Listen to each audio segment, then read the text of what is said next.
अगले पैनल के मेहमान को बुलाना चाहूंगी। मेरी सहयोगी प्रेरणा मिश्रा मंच पर बनी हुई हैं। मैं बुलाना चाहूंगी मिस्टर सुरेश एस भदौरिया, जो मैनेजिंग डायरेक्टर हैं इंडेक्स मेडिकल कॉलेज के। प्लीज सुरेश जी, आप मंच पर आइएगा। और mister Khalid Khan, managing director of Pradeep Parivahan private limited, आप भी प्लीज मंच पर आइएगा। Mister Manohar Mehra, social worker and president मैयर मेयर समाज भोपाल, आप भी प्लीज मंच पर आइएगा। मनोहर मेहरा जी, ये मेहर मेर समाज के प्रदेश अध्यक्ष हैं और एक वरिष्ठ समाज सेवी भी हैं। मनोहर मेहरा जी मेहर मेर समाज में होने वाले धार्मिक आयोजन में बढ़ चढ़कर हिस्सा लेते हैं। ये हमेशा लोगों की समय समय पर सेवा करते रहते हैं। मनोहर मेहरा जी हमेशा शिक्षा एवं स्वास्थ्य को प्रोत्साहित करने का काम करते आए हैं। बीते 22 जनवरी को रामलला के प्राण प्रतिष्ठा महोत्सव के उपलक्ष्य में इन्होंने 1100 दीपक जलाए थे। साथ ही साथ विशाल चुनरी यात्रा का भी आयोजन किया। ये जनसमाज में एकता की भावना को लेकर चलने वाले समाज सेवी हैं, जिनको जिले में गरीबों के मसीहा के रूप में भी जाना जाता है। इसी के चलते इन्हें एमिनेंस अवार्ड से भी सम्मानित किया गया। तीनों मेहमान हमारे मंच पर आ गए हैं। अगले पैनल की हम शुरुआत करेंगे कि किस तरह से मेडिकल के साथ साथ जो परिवहन प्राइवेट लिमिटेड है, इसको लेकर क्या काम चल रहा है, और मैयर मेहर समाज भोपाल जो सोशल वर्कर है, सामाजिक रूप से क्या बदलाव हमारे समाज में आए हैं और आगे किन किन कार्यों को करने की जरूरत है। इस पैनल की शुरुआत करेंगे। ओवर टू यू प्रेरणा। बहुत शुक्रिया मनु, और आप भी आइए, मुझे ज्वाइन करिए इस पैनल में। सबसे पहला सवाल सुरेश जी मेरा आप ही से है। इंडेक्स ग्रुप की बहुत चर्चाएं हैं, लेकिन इसकी शुरुआत कैसे हुई? इसकी शुरुआत 2007 में शुरुआत की। पहले हॉस्पिटल बनाया, फिर मेडिकल कॉलेज बनाया, उसके साथ साथ नर्सिंग कॉलेज बनाए, क्योंकि उसमें नर्सिंग की जरूरत पड़ती है, पैरामेडिकल स्टाफ की जरूरत पड़ती है। पैरामेडिकल कॉलेज बनाए और उसके साथ में डेंटल कॉलेज बनाए, अब तो फार्मेसी कॉलेज बनाए, मतलब पूरी यूनिवर्सिटी बना दी है। और करीबन 1350 बेड का हॉस्पिटल है, तो उसके लिए काफी इंफ्रास्ट्रक्चर के साथ साथ इक्विपमेंट और सारी टीम लगती है। तो उसके साथ साथ इन सब इंस्टीट्यूट का होना भी बहुत जरूरी है। तो ये सब मीनवाइल एक दूसरे के सपोर्ट में काम करते हैं। ठीक है खालिद जी, मैं आपके पास आना चाहूंगी, लेकिन मैं कॉम्प्लीमेंट आपको देना चाहूंगी कि आपका लुक बहुत ही ज्यादा डिफरेंट लग रहा है। और मैं सवाल लेना चाहूंगी अब, लॉजिस्टिक के क्षेत्र में आपने भारत में किस तरह के बदलाव देखे हैं और इस क्षेत्र में आगे आप फ्यूचर क्या देख पाते हैं? जी शुक्रिया, बहुत बहुत धन्यवाद और थैंक्स फॉर द कॉम्प्लीमेंट। वैसे कोशिश करता हूँ अपने आप को फिट रखने के लिए।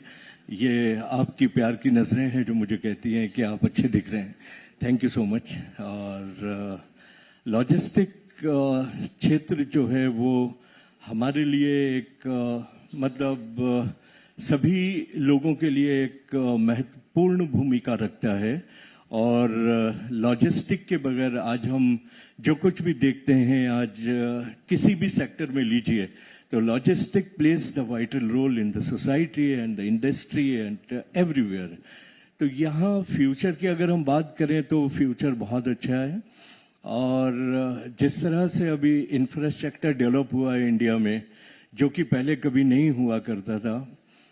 Once I remember still that कि जब हम लोगों ने मलेशिया में काम किया माइनिंग के लिए, उस वक्त वहाँ के रोड का इंफ्रास्ट्रक्चर देख के मुझे ये लगता था कि काश हमारे भारत में भी कहीं ऐसा इंफ्रास्ट्रक्चर हो जाए। और thanks to government of India आज वो प्रूव कर दिया कि हमने जितना रोड्स में डेवलपमेंट किया है, पहले हमारी कैपेसिटी होती थी रोड्स कंस्ट्रक्शन की 1 किलोमीटर पर डे या 2 kilometre per day. Now it has been increase up to 36 kilometre per day with the leadership of our minister Nitin Gadkari साहब, तो क्योंकि because we are also related to road industry, road manufacturing company. So now जब आपके पास में मैदान होगा खेलने के लिए, तभी आप खेल सकते हैं। अगर मैदान नहीं है तो कुछ नहीं। तो ये काम गवर्नमेंट करके दे रही है और हमारा काम है गाड़ियों को दौड़ाना तो दौड़ाते हैं और लोगों तक अपनी जरूरतों की चीजों को पहुंचा देते हैं। This is what our job is. बिल्कुल। मैं लौटूंगी खालिद जी आपके पास। मनोहर जी, मेरा सवाल आपसे है। एक गाना है सर, अपना काम बनता भाड़ में जाए जनता। लोग आजकल अपनी ही सेवा नहीं कर पा रहे हैं। आपने कैसे सोचा कि आपको समाज सेवा करनी है, लोगों के लिए कुछ अच्छा करना है, बेहतर करना है? सबसे पहले तो मैं धन्यवाद जी न्यूज परिवार का धन्यवाद करूंगा कि मुझे आप सबने आयोजन में शामिल किया। मैं सभी को बताना चाहूंगा कि जब मैं छोटा था, परिस्थितियां इतनी अच्छी नहीं थी। मेरे माता पिता एक छोटे से किसान हैं और जब मैं पढ़ने जाया करता था तो एक जोड़ी ड्रेस जिसको शाम को आके या दूसरे दिन धो के सुखाना पड़ती जब स्कूल जाना पड़ता था मुझे। एक ड्रेस में मैंने अपना गुजारा किया है। यहीं तक नहीं, मैं जिला रायसेन का निवासी हूं। रायसेन में एक तहसील के अंतर्गत धनोरा गांव आता है। छोटा सा गांव है, तकरीबन 50 से 55 घर हैं उस गांव के अंदर। वहां से 2 किलोमीटर दूर स्कूल, हम पैदल स्कूल तक जाया करते थे। और बरसात के समय तो ऐसा माहौल था वहां का कि कीचड़ में, ये घुटनों तक कीचड़ों में हम पैदल जाया करते थे। फंस जाया करती थी मिट्टी, कीचड़ थी, रास्ता गंदे हो जाया करते थे। बारिश के वजह से भीग रहे हैं, पन्नी डाल के उसी ड्रेस को सुखाना है, दूसरे दिन भी स्कूल जाना है। तो गरीबी की हालत से मैं निकल के आया हूं। मेरे एक बाल सखा है, राष्ट्रीय स्वयं सेवक संघ में है, जो जिला कारवा रायसेन से इस समय विभाग में पहुंच चुके हैं, गोविंद जी गौर। वो संगठन से जुड़े उसी समय से।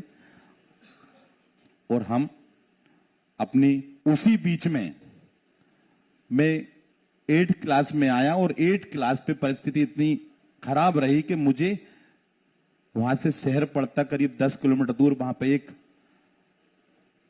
व्यापारी के यहां मुझे नौकरी करनी पड़ी। और उस समय सैलरी मिलती थी 91-92 में 600 रुपए महीने का। मैंने 600 रुपए महीने की नौकरी करी, मैं आप सबको बताना चाहूंगा। लेकिन ईश्वर जब किसी को सफलता देता है, मैं जीवन में संघर्ष मैंने करा, एक जुनून के साथ करा। एक बोलते ना कि जुनून के साथ ही कामयाबी हासिल होगी। बिल्कुल। और आपने वो प्रूव भी किया ना कि कभी भी मेहनत जाया नहीं जाती है। बस आप उसकी दिशा तय कर लीजिए कि आपको क्या करना है और सही दिशा में मेहनत करेंगे तो आप अपने लक्ष्य को जरूर पालेंगे। वो आपने साबित भी किया है। क्योंकि संघर्ष की बात हो रही है तो सुरेश जी, मैं चाहूंगी कि आप भी अपने संघर्ष के बारे में बताइएगा। संघर्ष तो जीवन में काफी किया है मैडम। पहले तो नौकरी के लिए संघर्ष किया, नौकरी नहीं मिली तो बिजनेस के लिए संघर्ष किया और संघर्ष करते हुए यहाँ तक आए। आज मेरे पास 2 मेडिकल इंस्टीट्यूट हैं, उसके साथ साथ बहुत सारे कॉलेज हैं, 2 यूनिवर्सिटीज हैं, कई सारे होटल्स हैं और अदर भी बिजनेस हैं। तो ये सब संघर्ष करते हुए बढ़ते हुए आए हैं और भगवान की कृपा रहेगी तो आगे चलते रहेंगे। बिल्कुल, और चलता रहे, हम भी यही कामना करते हैं सर। खालिद जी, सवाल मेरा आपसे है। भारत से ओमान तक का सफर तो तय कर लिया व्यवसाय के मामले में, और भी कोई देश ऐसे हैं क्या जहां पर अभी व्यवसाय को और विस्तार देना बाकी है?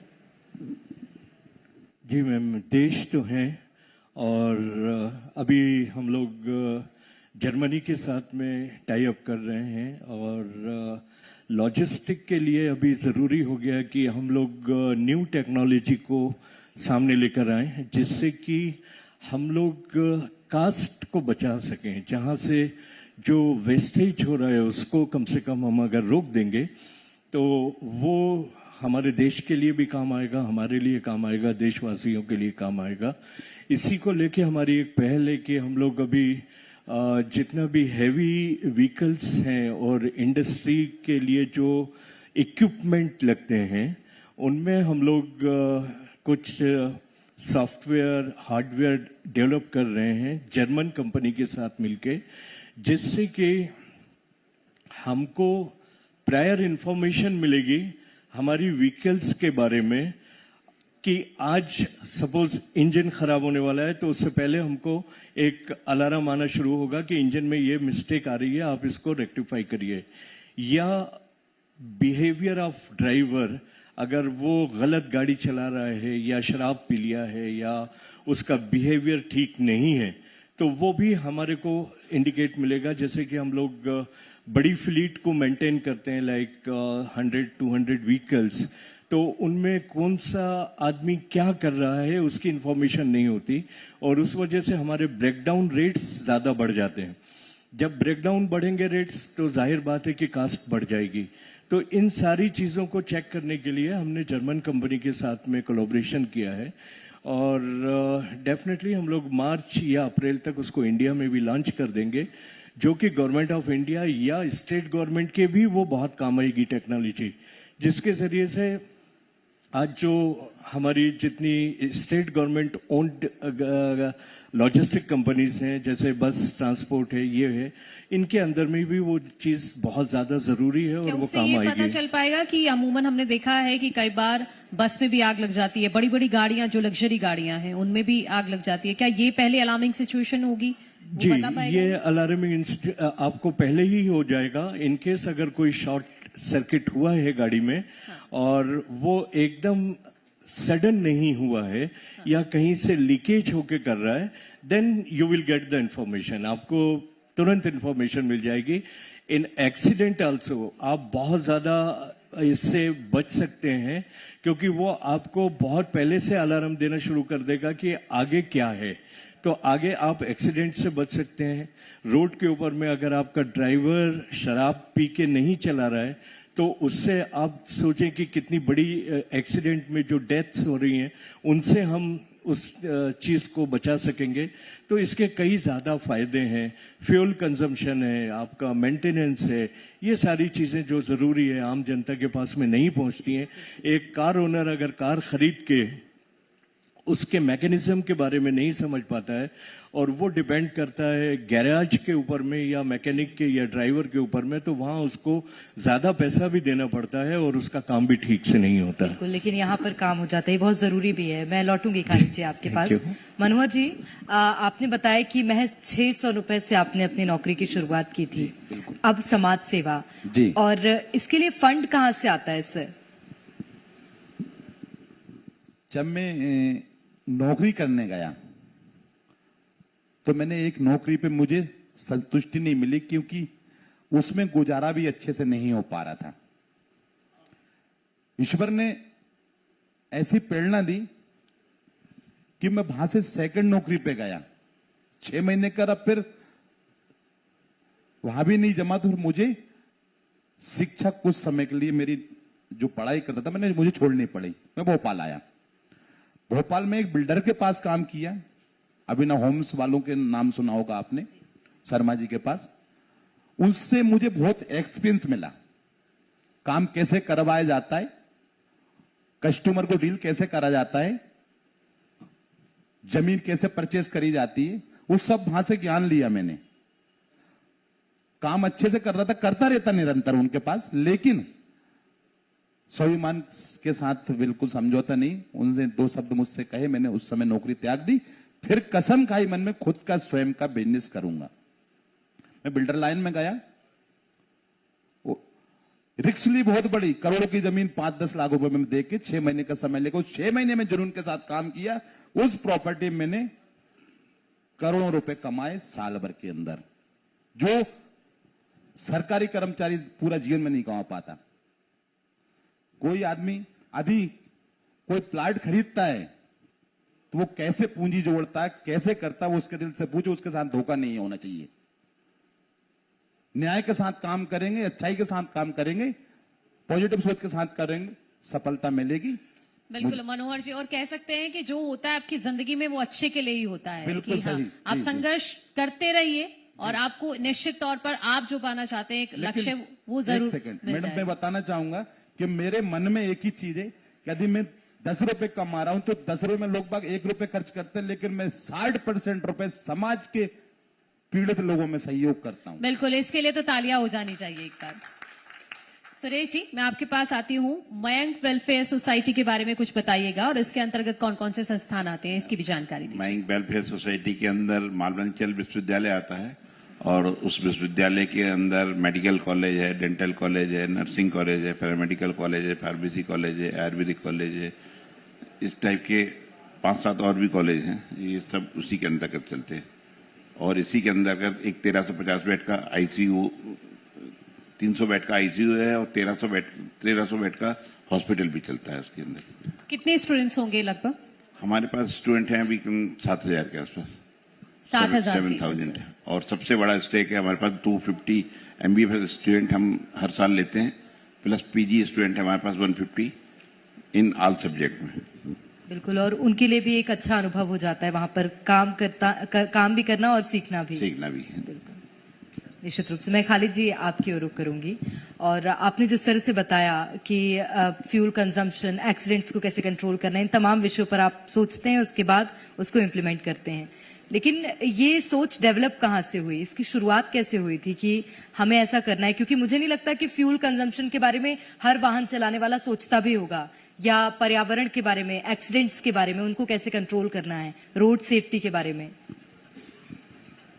देखिए मैम, कास्ट मैंने पहले भी कहा कि जो सेविंग है वही हमारा सबसे बड़ा असेट है, और अगर हम उसको सेव करते हैं तो सब कुछ कर लेते हैं। तो जहाँ तक सोच का सवाल है, सिंस हम एक रिस्पॉन्सिबल पोस्ट पे बैठे हुए हैं, तो हम लोगों को मार्केट में क्या ट्रेंड चल रहा है उसके ऊपर ज़्यादा ध्यान देना होता है।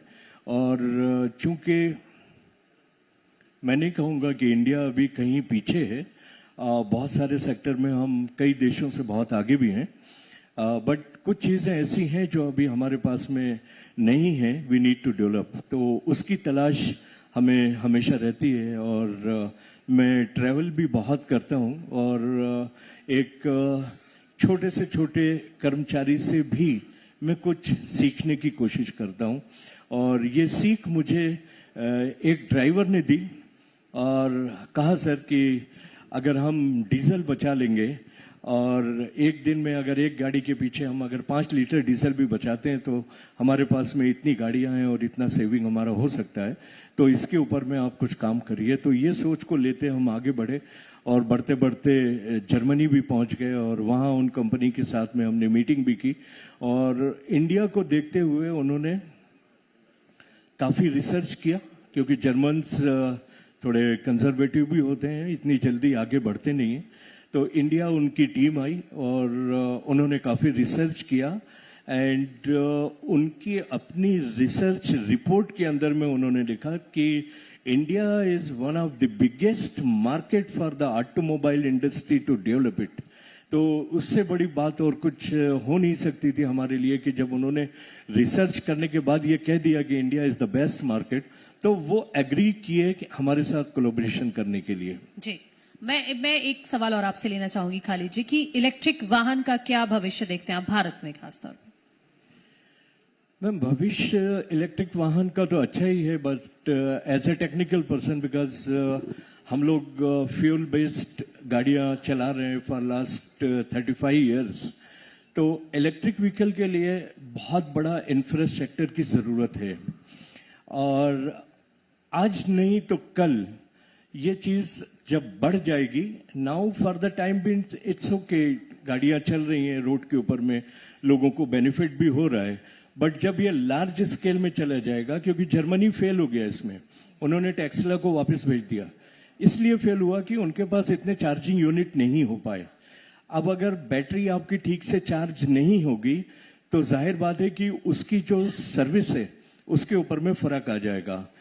And also it's a big challenge कि इलेक्ट्रिक व्हीकल बैटरी डेड होने के बाद इसका अभी तक रीयूज होने का कोई सोल्यूशन नहीं है किसी के पास, किसी भी कंट्री के पास में नहीं है, जिन्होंने बनाया उनके पास भी नहीं है। तो ये एक बड़ा चैलेंज है, फ्यूचर डिसाइड करेगा, but yes, as of now it's okay, good win win situation. Manohar ji, मेरा सवाल आपसे है, और समाज सेवा के क्षेत्र में तो आप काम कर ही रहे हैं, लेकिन सर आपका लुक देखकर भी लग रहा है कि धार्मिक आयोजनों में आपको बहुत रुचि है। कौन से वो खास धार्मिक आयोजन जो कि आपके द्वारा कराए गए हैं? मैंने बताया थोड़ी देर पहले जिस गांव से हूं मैं, जब मैंने पहला प्रोजेक्ट करा उससे आय हुई तो सबसे पहले मैंने मां की चुनरी यात्रा निकाली। मध्य प्रदेश में आपने सुना होगा पहली चुनरी यात्रा 2016 में, जिसमें हजारों माताएं बहनें पैदल नंगे पैर करीब 34 किलोमीटर रायसेन ग्राम धनौरा कंकाली मंदिर पैदल चल के आई, जिसमें सहयोग के रूप में मैंने सिर्फ आने का निमंत्रण दिया कि आप आ जाओ, सहयोग करो, धन की चिंता मत करो। और सब लोग आए, सभी बहनें आई, व्रत था, सुबह निकलती थी हमारी यात्रा पूजा पाठ करके, सुबह 8 बजे से लेकर रात्रि 7 बजे तक मतलब निरंतर 12-13 घंटे पैदल चलना, बहनों को और भाइयों को चुनरी लेके पैदल यात्रा 34 किलोमीटर में कंकाली धाम यहाँ चढ़ा करने के बाद में हम सबको बस से पहुंचाया करते थे। बसें हम लगवा लिया करते थे क्योंकि एक साइड से पैदल होगा और एक साइड से फिर हम बसों से घर छोड़वा दिया करते थे। इसी प्रकार से फिर मैंने गांव पे मेरा कच्चा मकान था जो मैंने पीड़ा झेली बचपन में, तो मुझे लगा मेरे माता पिता गांव पे रह रहे हैं, मैं तो भोपाल में आ गया हूं, तो उसी हाय से फिर मैंने गांव में एक बंगला तैयार करा कि मेरे माता पिता इसमें रहेंगे। अब तो गांव पे मेरे माता पिता और बड़े भैया भाभी वहां पर रहते हैं, मैं भोपाल में रहता हूं। इसके उस गृह प्रवेश में मैंने लखबीर सिंह लक्का जी को बुलाया। लक्का जी आए तो वहां पे आसपास का पूरा रायसेन तहसील के लाखों लोगों ने उनका भजन सुने, उनको सुनने के लिए बहुत लाखों लोग आए, जिसमें भोपाल से गए थे। इस बीच में हमारे गृह मंत्री बाबूलाल गौर साहब हुआ करते थे, गृह मंत्री होने के नाते वो भी उस आयोजन में शामिल हुए थे। ठीक है मनोहर जी। सुरेश जी, मैं आखिरी सवाल आपसे लेना चाहूंगी कि इंडेक्स ग्रुप का कोविड टाइम में क्या महत्वपूर्ण रोल रहा? क्या कोविड टाइम में जी, कोविड टाइम तो बहुत टफ टाइम था मैडम, कि उस समय तो लोग रिश्ते तक भूल गए थे और हमारे पास 1000 बेड का गवर्नमेंट से टाई अप था कि हमको 1000 बेड उनके लिए रखना है, उनके पेशेंटों का इलाज करना है।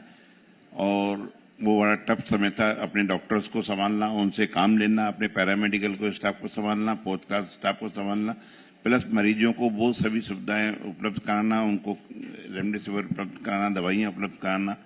तो बहुत टफ जॉब था और लेकिन उसको हमने बहुत सफलतापूर्वक निपटाया और करीब 58,000 पेशेंटों का हम लोगों ने इलाज किया उस समय। और सबसे ज्यादा मॉर्बिडिटी, सबसे कम मॉर्बिडिटी अपने इंडेक्स की रही है। बहुत बहुत शुक्रिया आपका सुरेश जी, आपका भी, खालिद जी आपका भी, मनोहर जी आपका भी। आप तीनों ही अपने अपने क्षेत्र में बेहतरीन काम कर रहे हैं और आगे के लिए आप तीनों को ढेर सारी शुभकामनाएं जी मध्य प्रदेश छत्तीसगढ़ की तरफ से।